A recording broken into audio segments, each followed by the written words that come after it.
Здравствуйте! В эфире новости Татарстана, в студии Лисан Сабирова и коротко о главных событиях этого дня. Мусор в центре внимания и города. Крысы тут уже появились, вороны и прочее. Кто ответит за незаконную свалку, вместе с экологами выясняла и Альбина Минибаева. Неоправданный риск на пешеходных переходах. Подходим с колясками, смотрим, если с санками, постоянно приходится пешком. Очень неудобно придумали. Что вынуждает казанцев игнорировать правила дорожного движения, выяснял Эмиль Исламов. Операция «Стерилизация». Стерилизация хороша тем, что мы постепенно можем свести на нет количество бездомных животных. Кто и на какие деньги решает проблему бездомных животных в Казани? Лина Зинатуллина.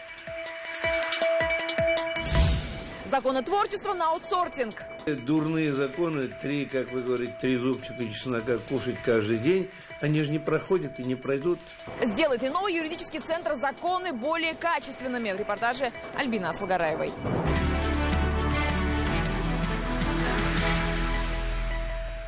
Вроде питьевая, но пить нельзя. В 10 районах республики вода не соответствует нормам Санпина. Жители Дрожжановского и Агрызского, Муслюмова и Азнакаева вынуждены пить жесткую воду.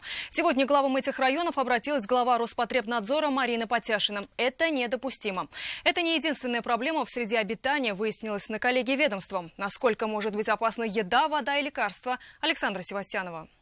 Каждый родитель сам для себя решает, стоит или не стоит. Предоставляя выбор каждому для себя, Валерия Харкунова решила, прививки ребенку делать будет, чтобы защитить от инфекций. Правда, к производителю вакцины относятся настороженно. Вопрос, импортные делать или наши советские.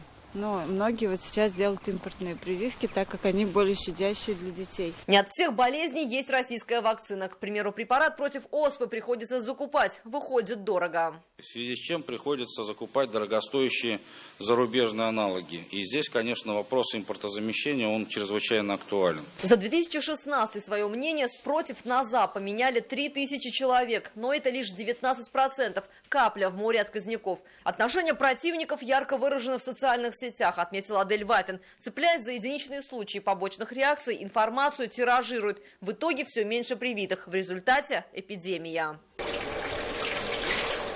Все течет, но ничего не меняется. 3% населения республики до сих пор не обеспечены качественной водой. Марина Потяшина раскритиковала работу 10 районов республики за то, что не исполняют соответствующий федеральный закон. Среди провинившихся Черемшанский, Камско-Устинский, Аксубаевский, Актанышский, Муслюмовский и Бавлинский районы. С момента реализации закона не разработано ни одного плана мероприятий, при том, что качество питьевой воды в источниках водоснабжения по санитарно-химическим показателям превышает средние республиканские показатели. От воды к еде. В топе ненадежных по-прежнему японская кухня. Роллы и суши. Первую строку делят и готовые блюда в супермаркетах. А овощи стали лучше. С высокими показателями нитратов встречаются в 2 раза реже. В целом эпидемиологическая обстановка в Татарстане стабильная, заявили сегодня. Все меньше геморрагической лихорадки, чесотки и скарлатины. При этом Эльдар Халиков порекомендовал опираться на европейские стандарты жизни. Планка, к которой мы должны все стремиться, это, безусловно,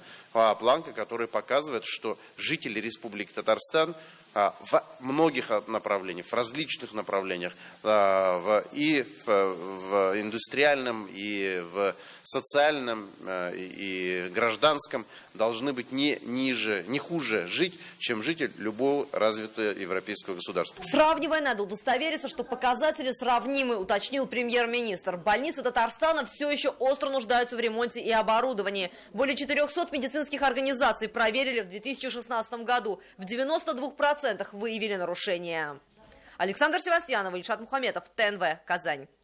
В такой среде они не согласны жить. Гора мусора выросла в самом центре Казани. Соседствуем с крысами и мышами, утверждают жильцы домов на пересечении улиц Лобачевского и Карла Маркса. По их мнению, невывоз мусора – это нарушение со стороны управляющей компании. У коммунальщиков на это свой ответ. Все за и против у Альбины Минибаевой.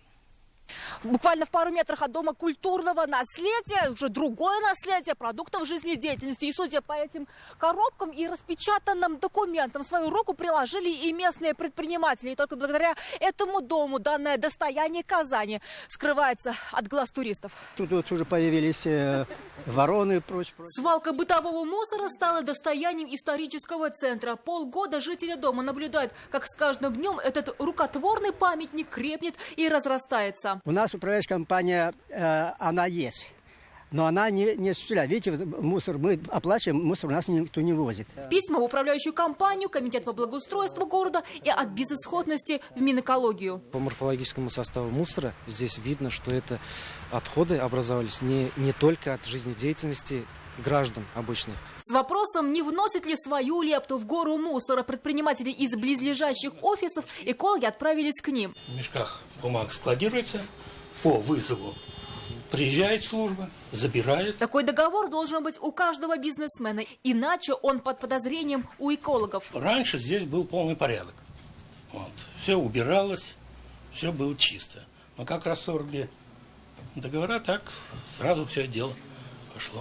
Речь как раз о договорах с управляющей компанией. С сентября прошлого года коммунальщики Вахитовского района от дома отказались. Потому что один дом не может обслуживаться двумя организациями. В данном доме выбрано товарищество жилья, и ввиду этого было принято решение о расторжении договора управления собственником помещения. А несмотря на то, что мы оплачиваем, этот мусор до сих пор не вывозится. Управляющая компания убеждает, что счета выставляют должникам, а за уборку двора они уже не отвечают. А дом управляется ТСЖ, который и должно было заключить договор с подрядчиками. Но у старшего по дому версия другая. До сих пор все документы по дому у коммунальщиков, а ТСЖ на стадии ликвидации. В этом вопросе тоже предстоит разобраться экологам. Альбина Минибаева, Андерсен Тальцев, ТНВ, Казань.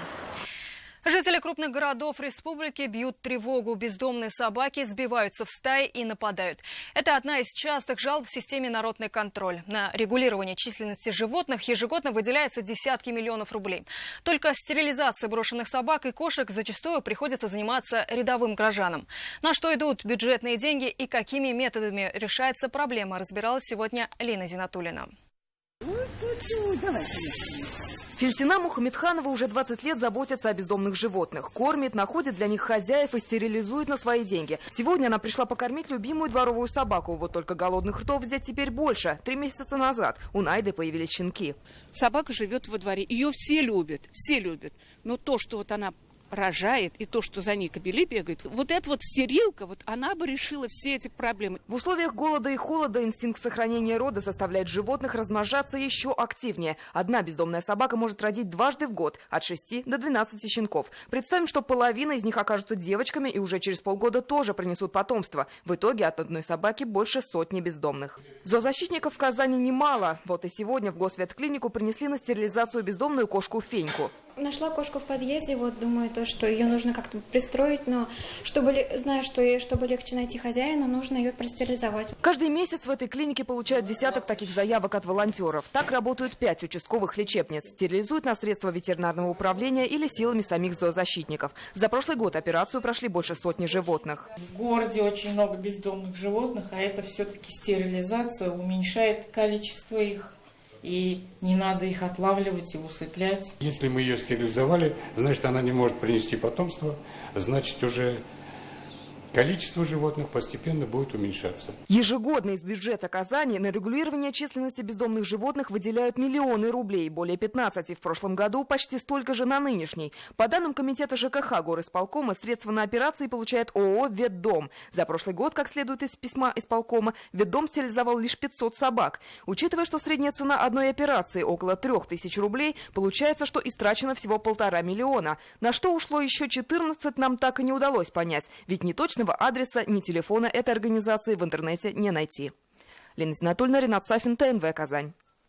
Вопросы бумажные, проблемы финансовые. Сегодня жители микрорайона Салават-Купере встретились с руководством Госжилфондом. Репортаж об их истории мы показали на минувшей неделе. Они въехали в свои квартиры, оплатили стоимость, но документально их владельцами не стали. Госжилфонд объяснил, обязательные справки о выплате пая жильцы получат, как только дом поставят на баланс. Встреча сегодня прошла за закрытыми дверями. Итог: Госжилфонд обещал решить проблемы жильцов в течение месяца. Именно за эти сроки дом поставят на баланс, а жильцы начнут минут получать справки. Остался месяц. Мы пока готовы только подождать. Дальнейшие действия наши будут обсуждаться, потому что ждать это очень дорого.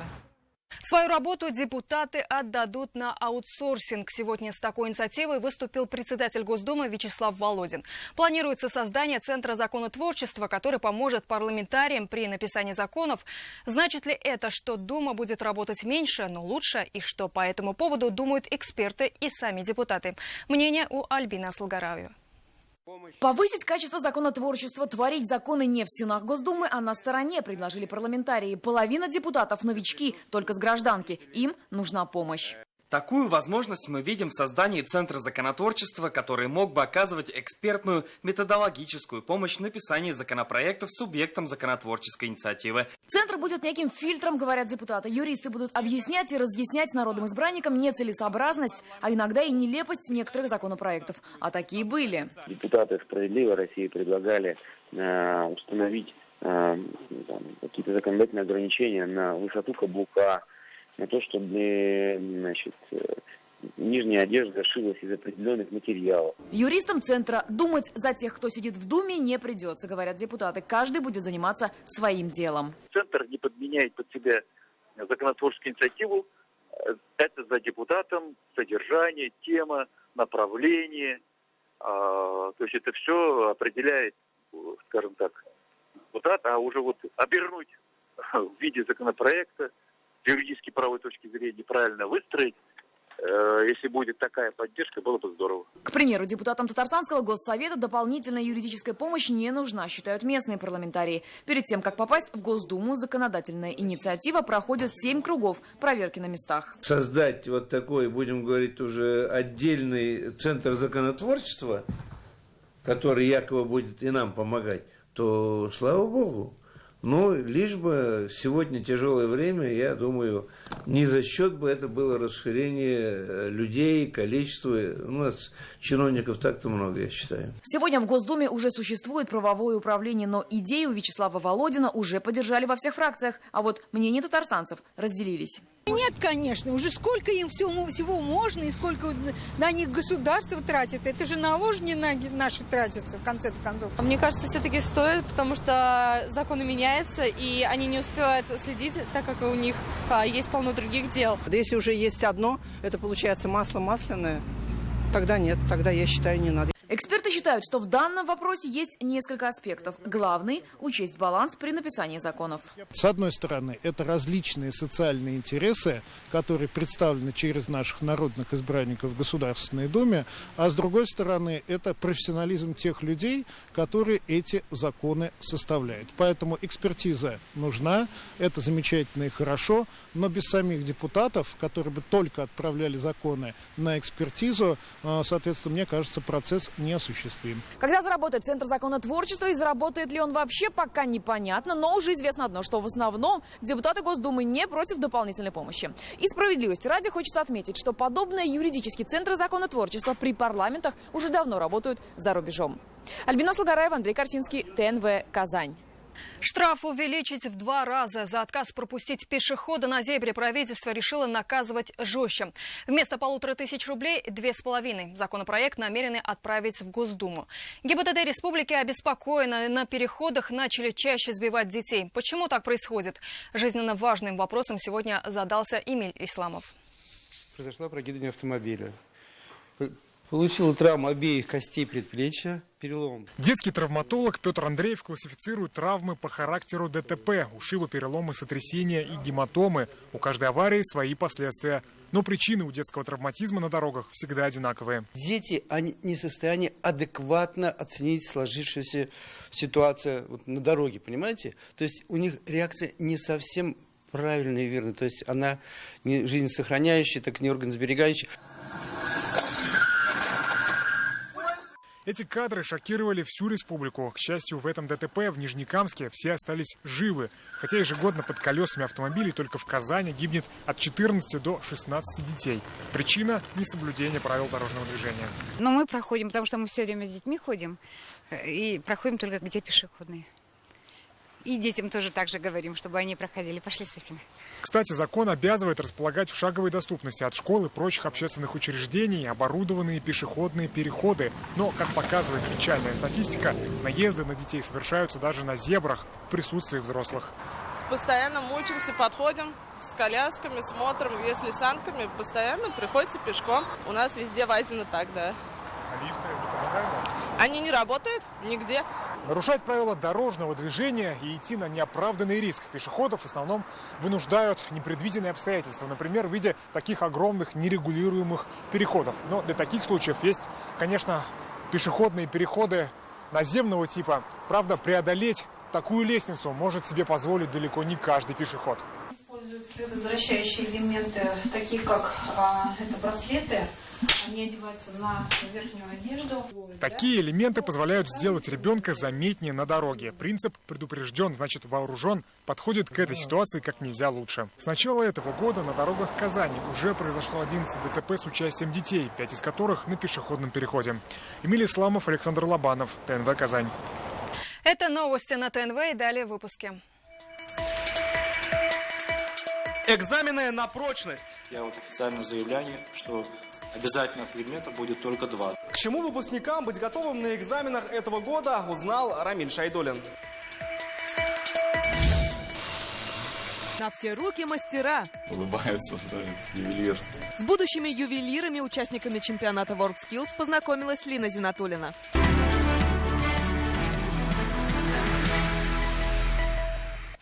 Управлять модернизацией, инновациями и людьми. Сегодня в Доме правительства глава Боинг в России СНГ Сергей Кравченко прочитал лекцию об управлении и подготовке лидеров. В ходе лекции Кравченко рассказал о том, что основным методом развития специалистов в компании является обучение на практике и подробно остановился на системе бережливого производства. В первой половине дня вопросы взаимодействия руководитель компании Боинг в России и странах СНГ обсудил с Рустамом Минихановым.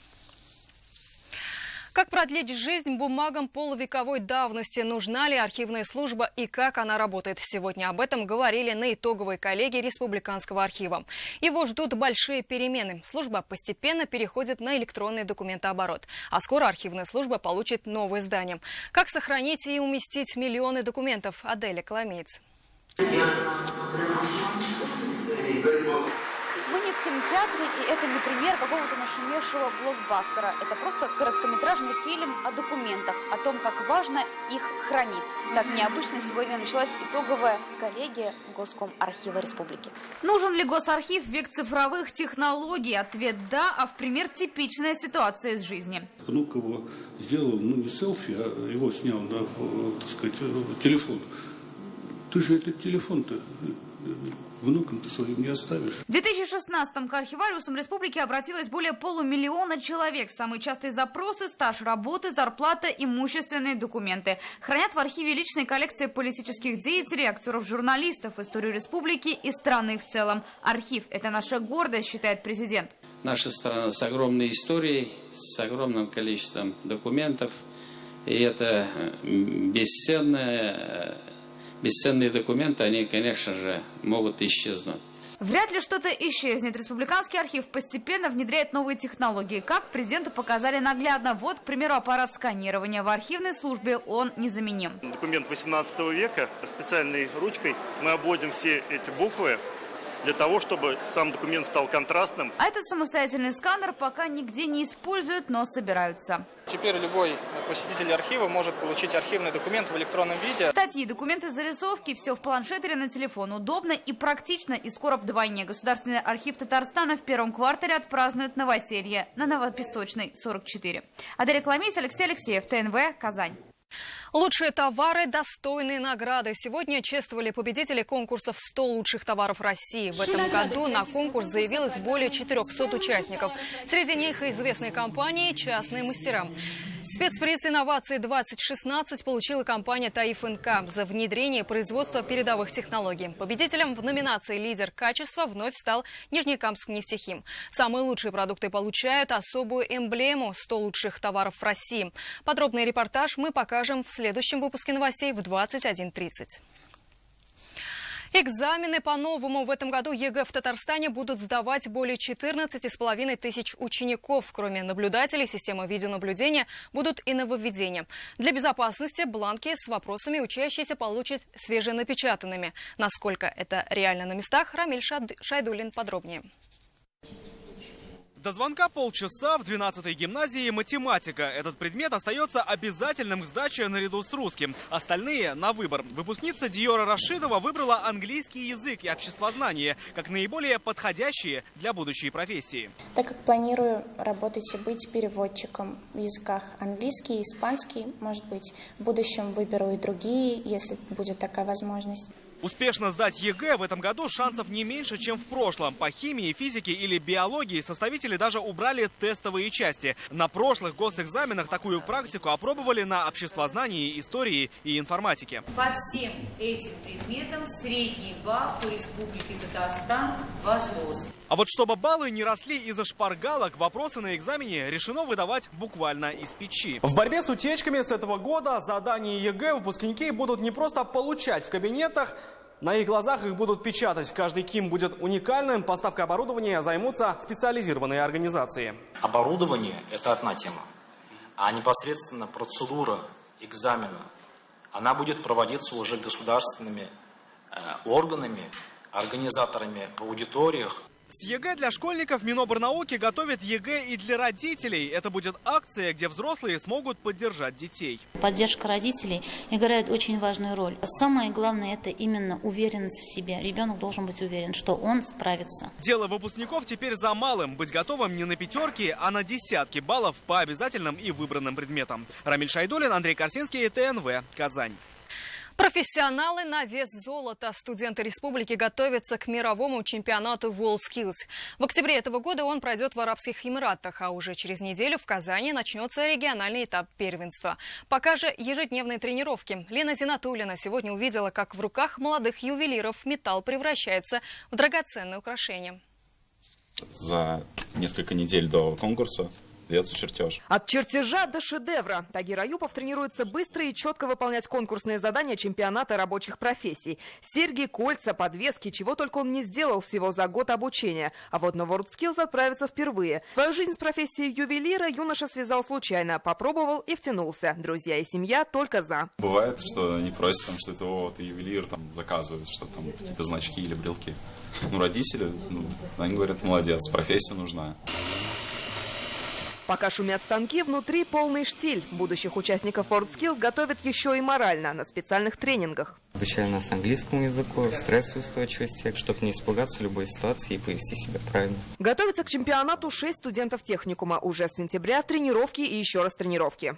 Сначала мы изучаем чертеж, разбираем его, подходы, как правильно его сделать, как сэкономить время, как достичь лучшего результата при меньших затратах. Горелка, лобзик, бормашина. Чтобы сделать вот такую маленькую деталь молодым профессионалам, требуется больше десятка инструментов и 3 дня работы. Пилят, сваривают, шлифуют, и кусок металла превращается в произведение ювелирного искусства. И таких в техникуме на целый музей. Все это дипломные работы выпускников. Смогут ли своими изделиями нынешние студенты удивить жюри WorldSkills? Это и будет оценка их профессионализма. Лена Зинатульна, Ренат Сафин, ТНВ, Казань. Вечерний эфир ТНВ продолжит программа «Вызов 112». Сбежал с места аварии. Сегодня на Горьковском шоссе водитель «Лады» 10-й модели протаранил гранту, лоб в лоб врезался в «Инфинити» и сбежал с места аварии. Почему? Все подробности через несколько минут. А все репортажи этого выпуска можно увидеть на сайте нашей телекомпании, о деловых новостях республики прочитать в интернет-газете «Реальное время». Далее выпуски «Спорт» и прогноз погоды. До свидания.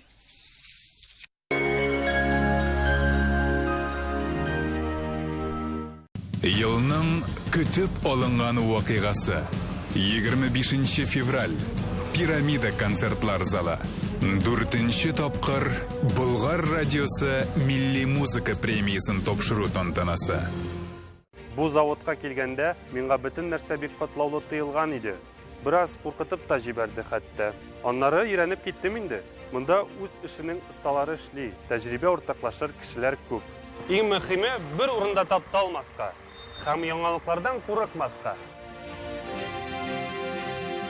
В Мебельграде рождественская распродажа. Только в январе сказочные скидки на всю мебель. Строительная компания «Финдом» предлагает квартиры секции в кирпичных домах в 10 минутах езды от города Казань. Телефон в Казани 239 07 25. Артрит, артроз, остеохондроз. С возрастом все чаще могут беспокоить боли в спине и суставах. На помощь придет Алмак-01. Только в январе успейте купить Алмак-01 по цене прошлого года. В аптеках 36,6 отличная и Вита. Оптово-розничному торговому центру «Порт» 1 год. И он становится на 20 тысяч квадратных метров больше. В 12 часов дня торжественное открытие 3-го корпуса. Увлекательный праздник и подарки для всех. Только 5 февраля. Оренбургский тракт возле остановки РКБ. Начиная год, увеличивай доход. Автомобиль «Газель» от 540 тысяч рублей. «Газон Next» стал выгоднее на 435 тысяч. Автосалон «Луидор Казань». Звони 2888-778. Вы бы видели, сколько бабуля вкусного из пятерочки привезла? Вы бы видели, сколько там еще осталось? Ого! Шоколад бабаевский в ассортименте 100 граммов по 55 рублей. Пятерочка выручает!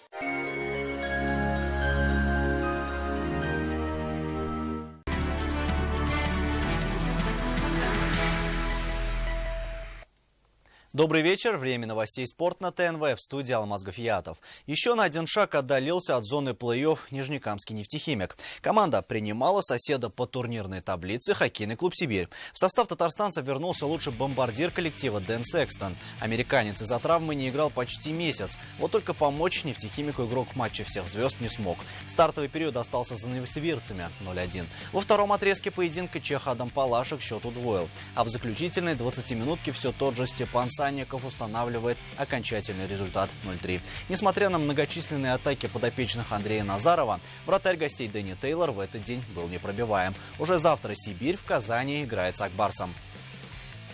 Мы берем отдельно взятый матч, поэтому все сегодня понимают ситуацию, настраиваемся на игру очень серьезно, настраивались. Соседи по турнирной таблице отделяют 1 очко, обе команды борются за плей-офф, поэтому игра такая очень серьезная, стыковая, и отступать никому некуда. Тем временем футболисты «Рубина» готовятся провести товарищеский матч. На испанских сборах соперником команды Хавьера Грасии станет болгарский клуб ЦСКА.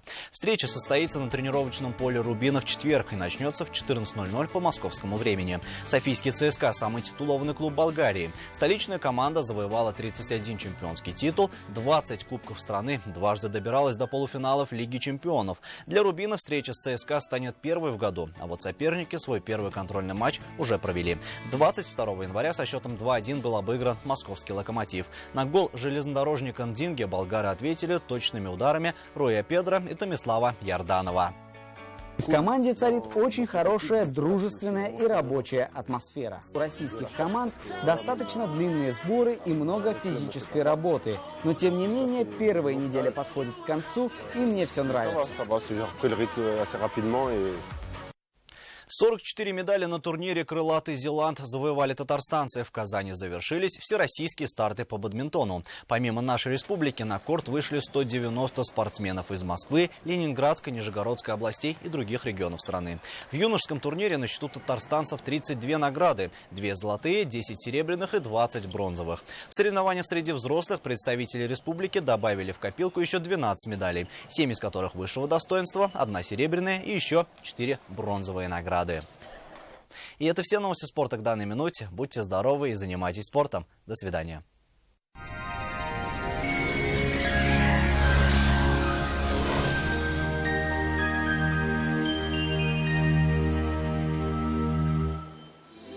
Здравствуйте, поговорим о погоде. Погода в республике нестабильна, и в предстоящие сутки вновь ожидаются изменения. На юго-востоке Татарстана ожидается снег, в первой половине дня сильный, ночью будет до -5, днем же до 10 мороза.